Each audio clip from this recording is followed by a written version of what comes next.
Assalamualaikum warahmatullahi wabarakatuh. Selamat berjumpa lagi anak-anak. Senang sekali Ibu bisa hadir lagi di hadapan kalian.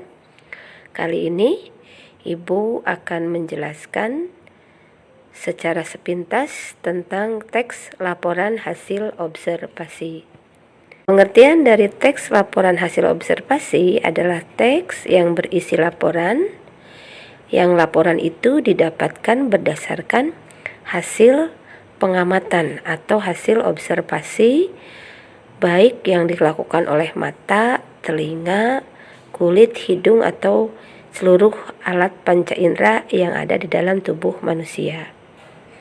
Adapun struktur teks laporan hasil observasi itu ada 3. Ada bagian definisi umum.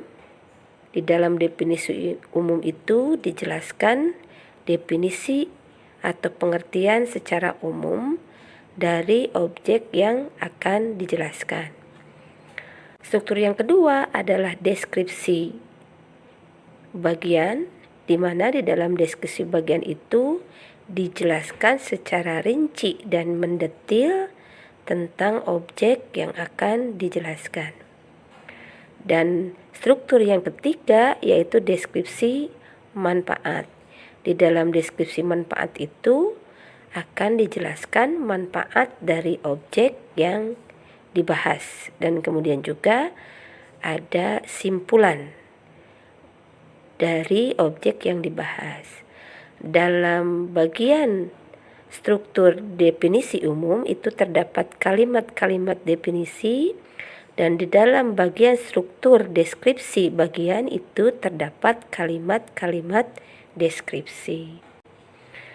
Kemudian unsur-unsur kebahasaan dari teks laporan hasil observasi adalah: pertama, ada gagasan utama dalam setiap paragraf, di mana paragrafnya dapat berbentuk deduktif, yaitu gagasan utamanya ada di awal paragraf, ada berbentuk induktif yang gagasan utamanya di akhir paragraf, atau bisa juga berbentuk paragrafnya adalah paragraf campuran, di mana gagasan utamanya ada di awal paragraf, kemudian diulang ditegaskan kembali pada akhir paragraf. Dalam teks laporan hasil observasi itu juga akan terdapat kata-kata yang berupa verba, yaitu kata kerja, ada yang berupa adjektiva, yaitu kata sifat, dan ada yang berupa nomina, yaitu kata benda.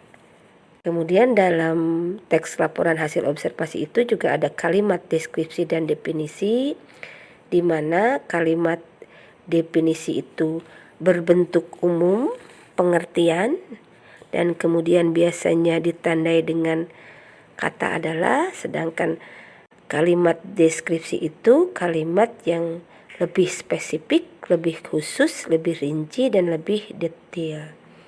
Perbedaan kalimat definisi dengan deskripsi adalah bahwasanya kalimat definisi itu dapat ditukar posisinya, sedangkan kalimat deskripsi tidak bisa ditukar.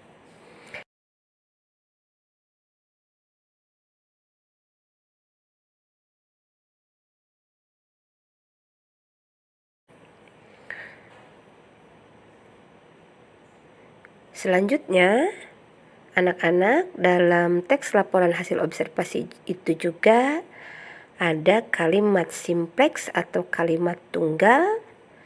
Kalimat tunggal itu pengertiannya adalah kalimat yang pola kalimatnya hanya satu, ditandai dengan predikatnya yang hanya satu. Kalimat tunggal ini nama lainnya adalah kalimat simpleks. Kemudian ada juga kalimat kompleks, kalimat majemuk nama lainnya. Ini memiliki pengertian kalimat yang memiliki pola kalimat yang lebih dari satu, ditandai dengan predikatnya lebih dari satu.